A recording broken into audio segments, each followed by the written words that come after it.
എന്റെ വീട്ടില് ഈ സോളാർ വെക്കുന്നതിന് മുന്നേ കറണ്ടിന്റെ ഉപയോഗം വളരെ ശ്രദ്ധിച്ചിട്ടായിരുന്നു ചെയ്യാറ്. സർവീസ് എനിക്ക് വളരെ ഇമ്പോർട്ടന്റ് ആണ്. കാരണം മന്ത്ലി ബില്ല് വരുമ്പോൾ വലിയൊരു എമൗണ്ട് വരും. അപ്പൊ ഞാൻ കുട്ടികളോടും വൈഫിനോടൊക്കെ പറയാറുണ്ട്, പരമാവധി ശ്രദ്ധിച്ച് ഉപയോഗിക്കണം എന്ന് പറയാറുണ്ട്. നമ്മുടെ കൂടെ നിന്നുള്ളത് ഫെറ്റ്സ് എനർജിയുടെ ഒരു ഹാപ്പി കസ്റ്റമറും അതുപോലെ തന്നെ എമിൻ ഗോൾഡൻ ഡയമണ്ട്സ് ചെയർമാൻ മുജീബ് റഹ്മാനാണ്. മുജീബ് ഖാൻ, ഇപ്പോൾ സോളാറിലേക്ക് മാറി കറണ്ട് ബില്ലൊക്കെ വളരെയധികം കുറഞ്ഞ് മുന്നോട്ട് പോയിക്കൊണ്ടിരിക്കുകയാണ്. അപ്പോൾ ഈ സോളാറിലേക്ക് മാറാം എന്നുള്ള ഡിസിഷൻ എങ്ങനെയായിരുന്നു എടുത്തത്?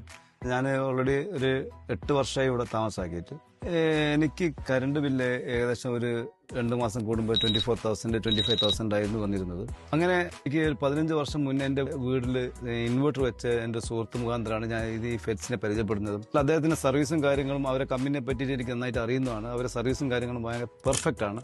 10 കിലോ വാട്ടിന്റെ പാനലും അതുകൂടാതെ 15 കിലോ വാട്ടിന്റെ ഇൻവെർട്ടറാണ് വെച്ചത്. അത് ഞാൻ ഫ്യൂച്ചറിൽ ഏതെങ്കിലും സമയത്ത് എനിക്ക് കുറച്ച് കറണ്ടിന്റെ ഉപയോഗം കൂടുകയാണെന്നുണ്ടെങ്കിൽ ഇൻവെർട്ടർ മാറ്റാതെ നമുക്ക് പാനൽ മാറ്റിയാൽ മതിയല്ലോ. ഫെറ്റ്സ് എനർജി ആണ് അത് സജസ്റ്റ് ചെയ്യുന്നത്. നല്ലൊരു ഡിസിഷൻ ആയി തോന്നിയിട്ടുണ്ട്.